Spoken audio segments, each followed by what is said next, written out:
La vache, je crois qu'on vient de perdre définitivement Mel Gibson.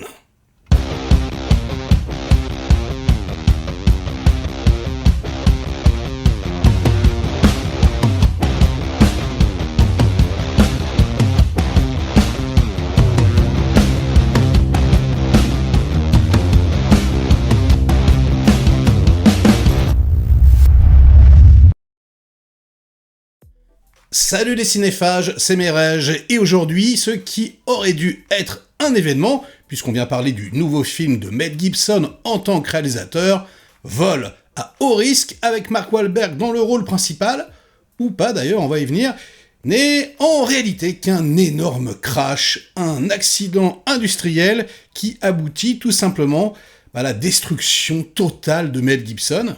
Mel Gibson, un homme multifacette. Déjà, il y a son personnage de cinéma, hein, la star hollywoodienne qu'il est, qui est plutôt appréciée, mais qui a l'image écornée par sa vie privée, donc une autre facette qui, elle, est peu reluisante, on va pas se mentir, mais il était jusqu'à présent sauvé par son aura de grand réalisateur, car oui, pour moi et pour beaucoup, c'est un grand réalisateur. Il avait fait jusqu'à présent un sans faute, même si son premier film, Un homme sans visage, c'est pas un film incroyable, mais je veux dire, c'est un très très bon film, surtout pour un premier.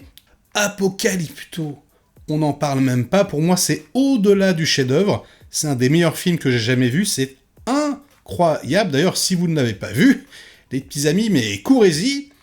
Et donc, quand on voit débarquer la bande-annonce de Vol à haut risque, qui ressemble à un huis clos, qui ressemble quelque part à Buried, ou encore à Phone Game, qui sont tous les deux des films intéressants d'ailleurs, hein, des huis clos.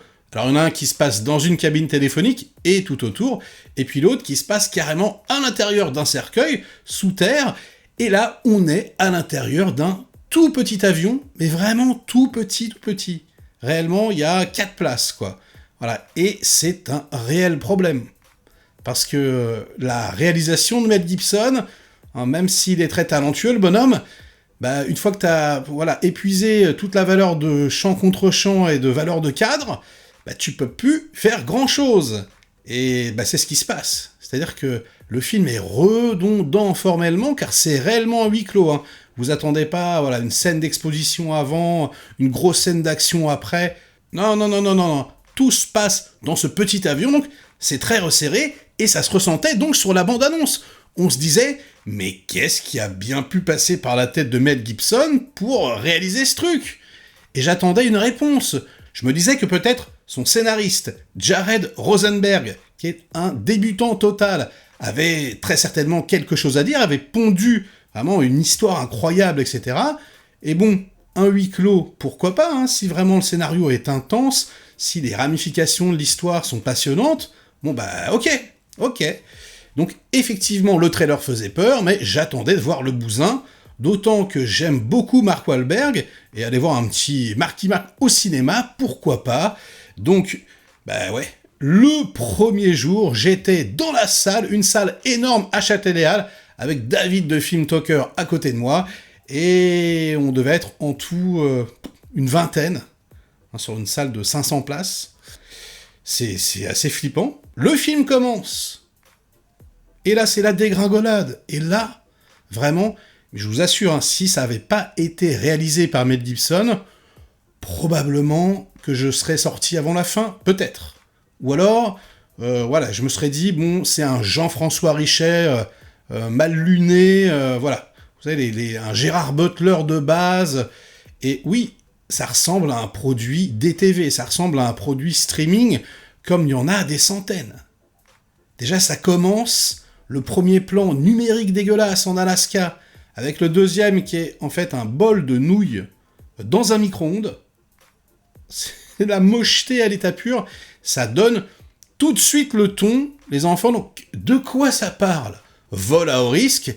Eh ben, ça parle d'une agent du FBI qui est un peu mise de côté, etc. Elle a fait des conneries, je vous en dis pas plus. Et elle n'a plus le droit d'être sur le terrain, elle n'a plus le droit d'être une agent d'action, et là, miraculeusement ou curieusement, on lui confie une mission, à savoir accompagner Topher Grace, cet acteur incroyable, hein, oui, cet éternel Venom, Alors là, parce qu'il veut témoigner contre la mafia, hein, de le transporter, donc, de passer d'Alaska, je crois, à Seattle, hein, un trajet en avion.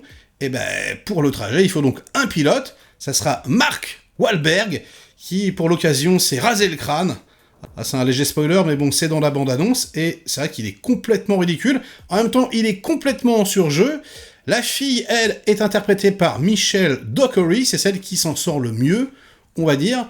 Mais très sincèrement, et il y a que ces 3 acteurs-là, enfin, il y en a un tout petit peu, voilà, qu'on entend, les communications entre l'avion et d'autres personnes, je vous dis pas, voilà, je spoil rien du tout, mais bon, c'est vraiment des voix, uniquement des voix.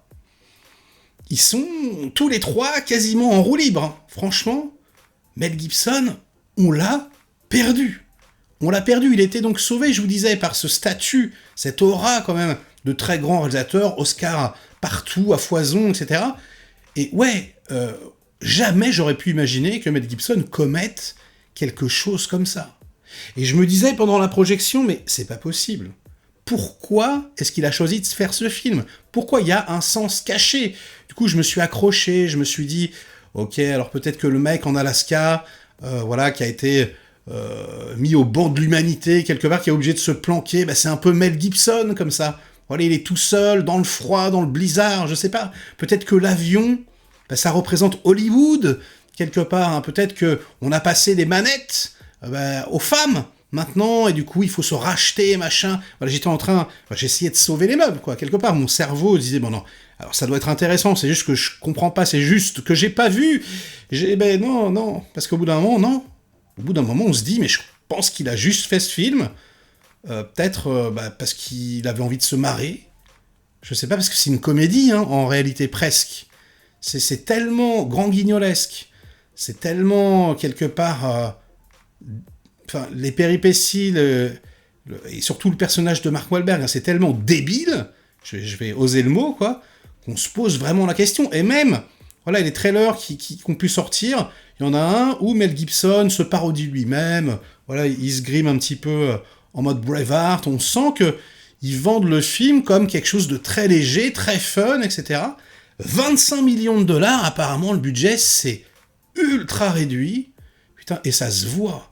Le film, il est hyper cheap, mais réellement, c'est-à-dire que les effets spéciaux, quasiment tous les effets spéciaux, sont, mais c'est catastrophique. Je peux pas vous dire, c'est vraiment, voilà, on commence avec, il y a une petite présentation des personnages comme ça, avec les montagnes, et tu vois les incrustes de l'avion, dès que tu vois que tout est en studio, enfin, c'est dégueulasse. Après, quand ils sont vraiment à l'intérieur de l'appareil, tu sens les artifices, hein, tu sens, voilà, que ils sont pas vraiment dans un avion, mais c'est pas ce qu'il y a de pire. Ça va encore. On aurait pu craindre, voilà, les fonds verts à gogo, à foison. Rassurez-vous, ça va. On a quand même un peu l'impression d'être dans un avion. Donc ça, c'est plutôt bien.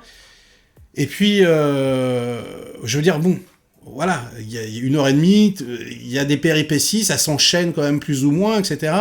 Bon, si vous n'êtes pas exigeant, vous allez peut-être regarder d'un œil, mais je veux dire, même si c'était diffusé en streaming, et que j'en avais rien attendu, j'aurais été déçu. Alors, en attendant le nouveau Mel Gibson, voilà, parce que moi, c'est ça que je venais chercher, hein, je venais chercher un rêve quelque part, je voulais y croire, vraiment, et d'ailleurs, j'y croyais, je l'avais dit plusieurs fois dans plusieurs vidéos, en live, etc. Et donc là, le crash, il est, mais... vertigineux, je peux pas vous dire. Hein. Et je vais titrer, je pense, probablement dans la vignette, hein, ou alors peut-être dans le titre, ça vole pas haut, parce qu'on va faire des jeux de mots à la hauteur, hein, du scénario du film, mais franchement, c'est mérité. C'est une putain de catastrophe, les enfants, donc n'y allez pas, n'y allez vraiment pas, et j'ai même pas envie de vous conseiller en streaming, surtout pour les fans de Mel Gibson, j'ai envie de vous dire, ne le regardez jamais. Ne le regardez jamais, comme ça va pas vous entacher un petit peu l'icône Mel Gibson. Waouh, non, c'est triste. C'est vraiment triste, je suis dégoûté. On perd vraiment tous nos héros d'enfance, d'adolescence, je vous le disais la dernière fois, mais Mel Gibson, il en fait partie aussi. C'est vrai qu'on parle souvent de Schwarzy, bon bah il fait des pubs. Stallone, il fait plus que de la merde, voilà. il y a sa série télé, encore Tulsa King, mais qui commence un petit peu à partir en jus de boudin, où il fait plus rien. Van Damme, j'ai carrément décidé, après Le Jardinier, de plus jamais en parler, parce que j'ai l'impression de me faire cracher à la gueule depuis 20 ans, donc ça suffit. Steven Seagal, bah voilà, il est entre la Russie et Dubaï, et il donne des interviews en disant que c'est la réincarnation de Bouddha, enfin voilà. Et donc Mel Gibson, qui est quand même Mad Max, et également Martin Riggs, donc oui, qui est quand même un action man, quoi. Et ben ça y est, il est mort, quoi. Il est mort. Bon, on les a tous enterrés, les enfants, donc ben voilà, c'est la tristesse ultime, c'est le nanar de l'enfer, c'est du vol, j'ai envie de vous dire, pour faire un deuxième jeu de mots foireux. Et sur ces bonnes paroles, ce sera la fin de cette vidéo. Likez-la si elle vous a plu, diverti un minimum. Délikez-la sinon, inondez-moi de commentaires comme d'habitude pour faire marcher le petit robot YouTube. Et nous, on se retrouve très vite pour de prochaines aventures. Ciao!